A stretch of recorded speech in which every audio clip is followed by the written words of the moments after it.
Kråkan, also known as Scarecrow, and welcome to Closet Movie Rambles, where I talk about old movies that I found in my closet while cleaning. This week's movie is Halloween, the bottom one. It was released in 1978, and it's about 1 hour and 26 minutes long. It's a horror movie starring Jamie Lee Curtis, Donald Pleasant, and P.J. Soles. It was co-written, directed, and a bit of the music was made by John Carpenter. So here's a bit of trivia. Laurie Strode, which is the main character of the series, was also the name of John Carpenter's first girlfriend. This movie was shot in 21 days in the spring. So when I think about Halloween, I think about dark nights, cold, leaves that are rustling in the wind. So if you have the notion that this movie was shot in spring, everything kind of falls apart because all and every scene is a bit green. And I think there's even some palm trees in there, just for the fact. So I'll talk about the movie then. It started in Haddonfield, Illinois, Halloween night, 1963. And this is a brilliant shot because it's one take, and it's shot in POV from the killer's point of view. So the killer looks through a window and he sees a couple making out on the sofa, and they move upstairs. And the killer goes around the back, goes into the kitchen and picks up a knife. The young man leaves, goes down the stairs, out the door, and the killer goes upstairs and he finds a clown mask and he puts it on. And the woman is sitting in front of a dresser, and she gets stabbed to death. It's very graphical, but you don't really see any cuts going to the body and all that. But it's kind of a little bit explicit scene. There's some nudity in there.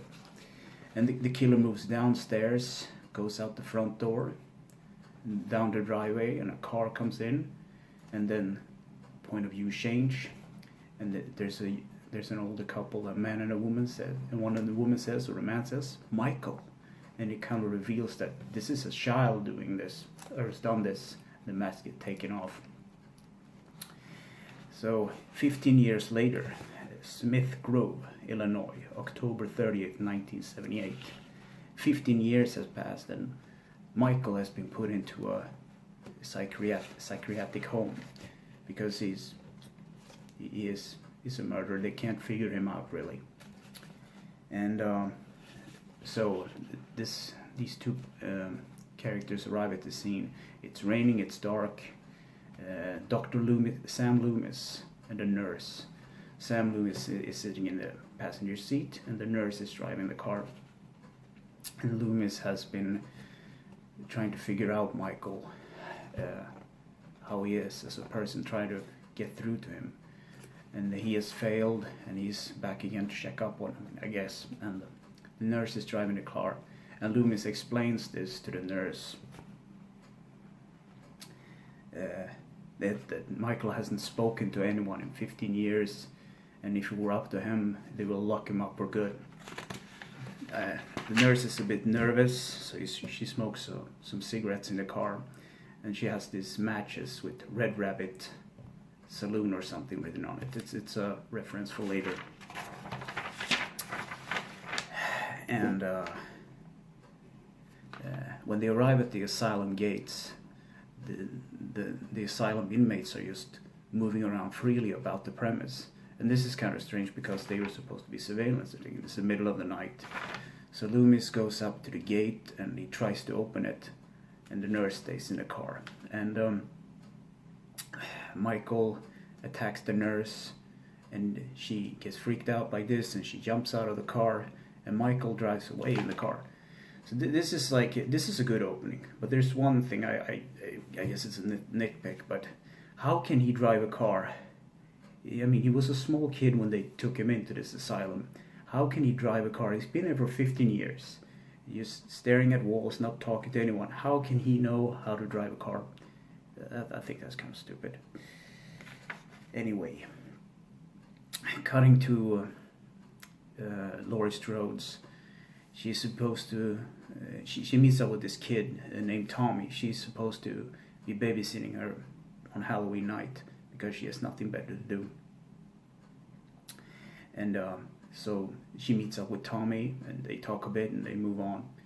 And she's supposed to drop off these keys at the old Myers house because Michael was put away. His parents kind of died by natural causes, I guess, and the house was kind of abandoned because of all the... And it's just kind of rumors, like the kids, everybody, no one really knows what happened, but it's a freaky, creepy house. No one wants to be there. But anyway, Laurie drops off the keys, and you can see through the door cracks from the point of the killer again. You can see Michael's silhouette behind the door, and Laurie walks away by her business, doing her thing, and Michael goes out. So you can see it from like a point of his shoulder. You don't see his face, but you just kind of see it from his point, shoulder-wise, and Laurie walks away. And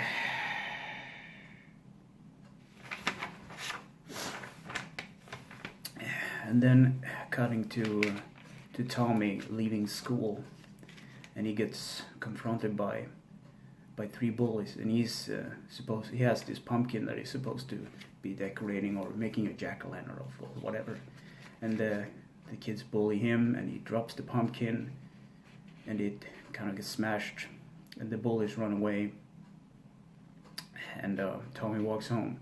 And while Tommy is walking home, Michael Myers, the killer, is following Tommy from behind, So that at this point it's like something is evolving the characters, and Michael Myers is in the background, always kind of creeping about. And I mean, it's there to build suspense, but it's really just annoying because, all right, what is he doing now? He's following these kids, he's following this girl, he's following this guy, and it's supposed to build up this. It's supposed to build up this character's kind of story. He's creepy and he's psycho. You don't know what he's doing.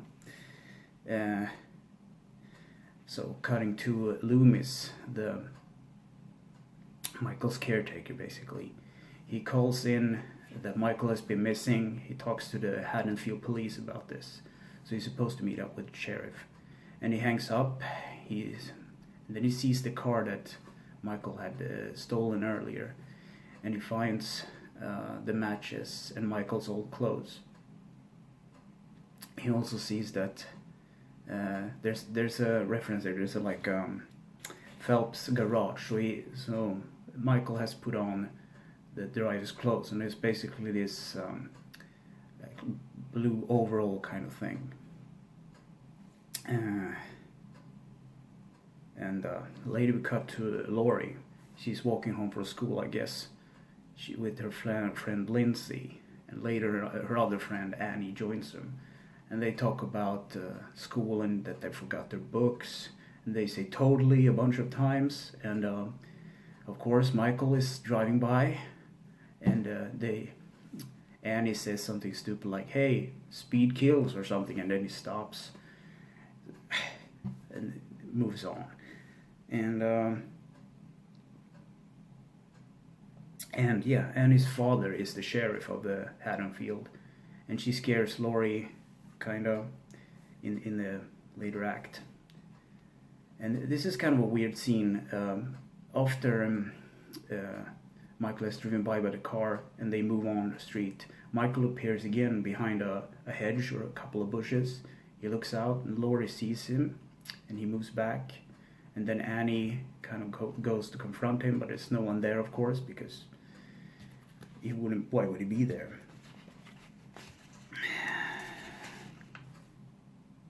And Laurie gets freaked out by this, and she goes home.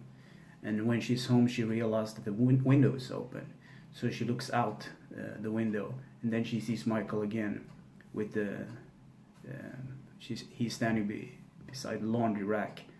And then the phone rings, and she picks it up, and there's just some mumbling in the phone. She puts it back on, looks out the window, and then Michael's gone again.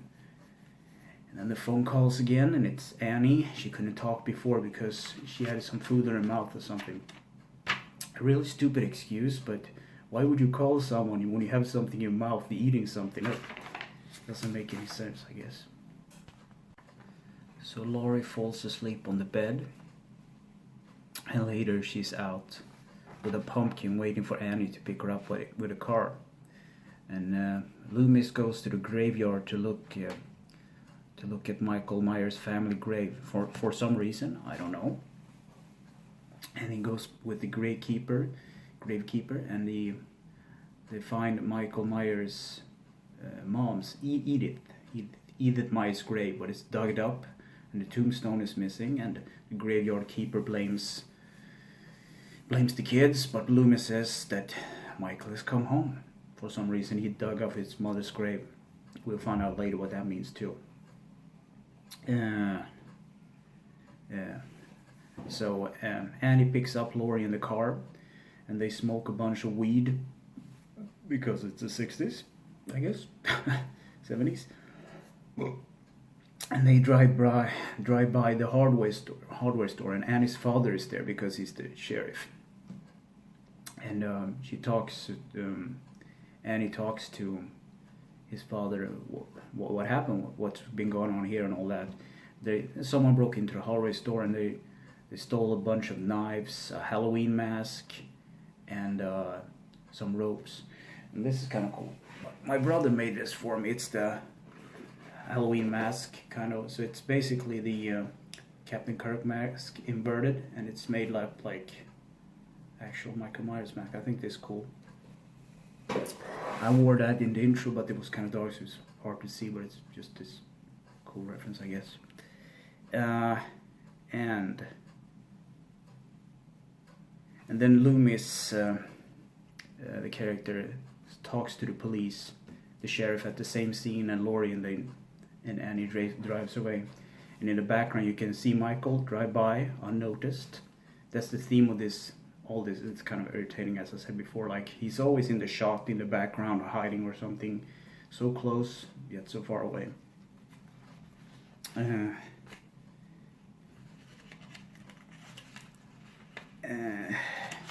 later Annie drops up Laurie at the doll's house where she's supposed to babysit Tommy. And Michael follows Annie to her house in the car. And Loomis and the sheriff are on a stakeout at the old Myers house, because Loomis believes that Michael will return to that place. So they stay up there and wait. So they investigate the building, and they find a dead dog. So Loomis said that he was hungry. Michael was hungry. Michael is a psychopath or a sociopath or something like that. So he's like done something to the dog. We don't see the dog, but they've done something terrible to it. And then Loomis proceeds to explain about Michael to the sheriff, and it's basically like there was this 6-year-old boy when he came in, black eyes, the devil's eyes, something like that, and he spent 8 years trying to reach this boy and 7 years to lock him away, because inside there was only truly evil. He explains this to the sheriff. And then Loomis stays there, and the police chief, the sheriff, has other things, so he goes away. Loomis stays and waits. Meanwhile, Laurie is babysitting Tommy, and the phone rings, and it's Annie. And in the background, Annie's dog is barking. And Lindsay, which is Annie's sister, she's watching TV.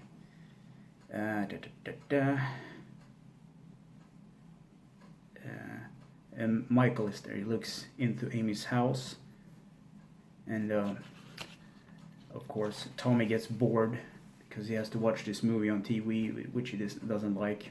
And he looks out the window and he sees that Michael is looking into Annie's house because it's just across the street. And he tells Laurie about this, but Laurie says, okay, it's the boogeyman or something. He says, she's like, there is no boogeyman. And she looks outside the window. Of course Michael isn't there. He's gone.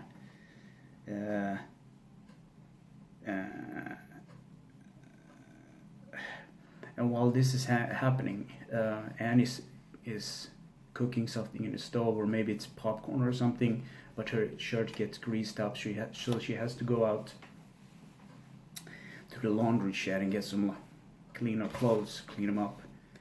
And when she gets out there, the power is out, and she tries to fix the power, and it doesn't work, and she realizes that she's locked in there. and she's trying to get out, and she basically gets stuck in the window. So while Annie is stuck in the window, the phone rings and Lindsay picks it up.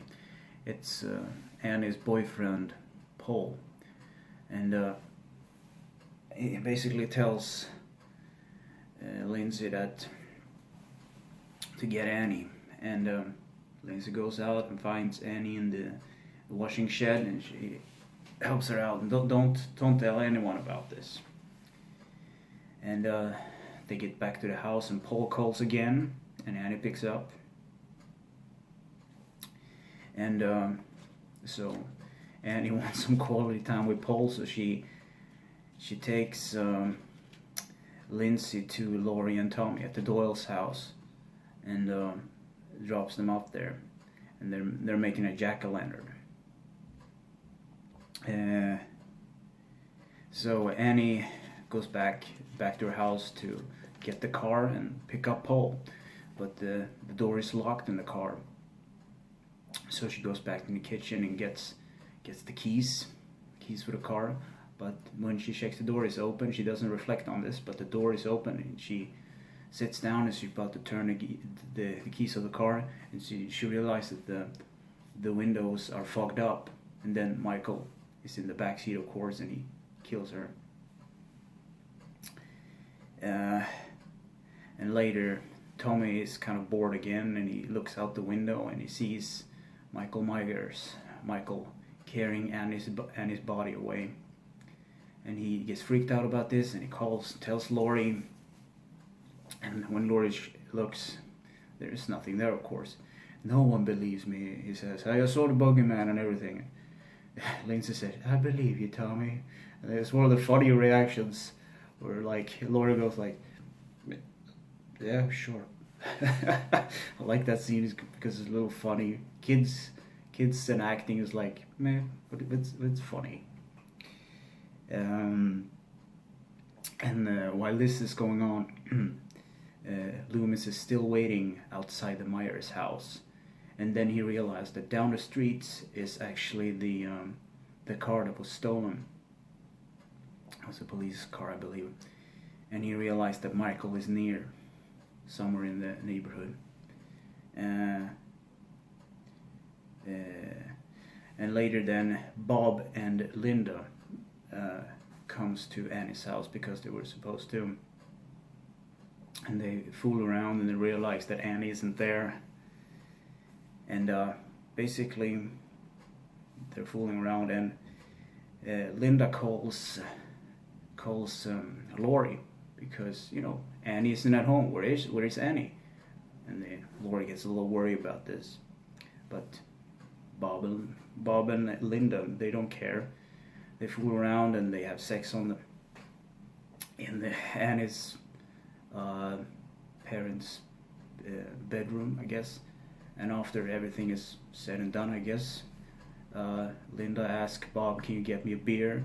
And he goes down and he's supposed to pick up 2 beers, but he thinks okay, maybe Annie's here. He hears something. He goes to the closet, and Michael comes out of the closet, picks him up, and he stabs him, nails him to the wall with a knife.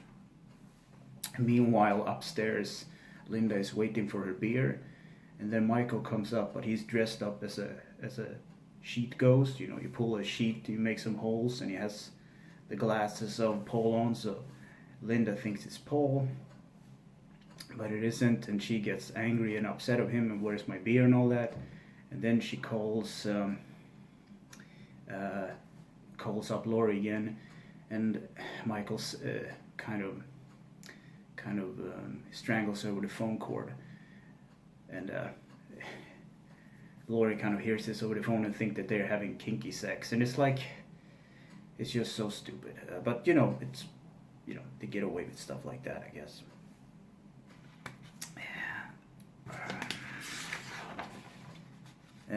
But Laurie gets kind of worried after a while because Annie and Linda, and Paul and Bob and all those, they haven't really, she wants to check up on it. So she goes to, she's supposed to go to their to Annie's house. So the kids are asleep, and so she goes out and go to the other side. She goes to Annie's house.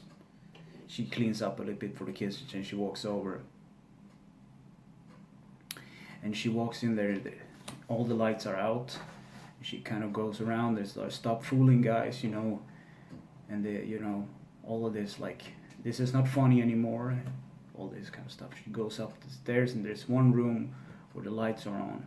And she opens the door, and on the bed, Amy is laying dead, of course, her body, and the Myers tombstone is on the side of the bed beside Annie.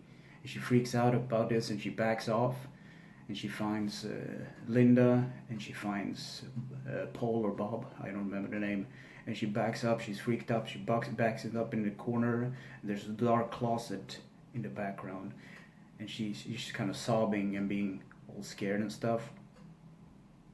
And out of the shadow comes Michael, and he kind of stabs her, cuts her, and she falls back. Oops. And she falls down the stairs, and she runs over the courtyard back to Tommy's.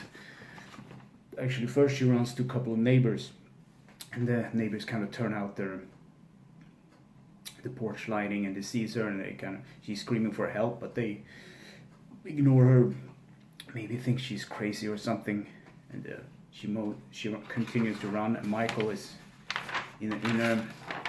on her heels basically, and she runs back to the Doyle's house, and she rings the door, knocks on the door, and Tommy's not opening because he's asleep upstairs.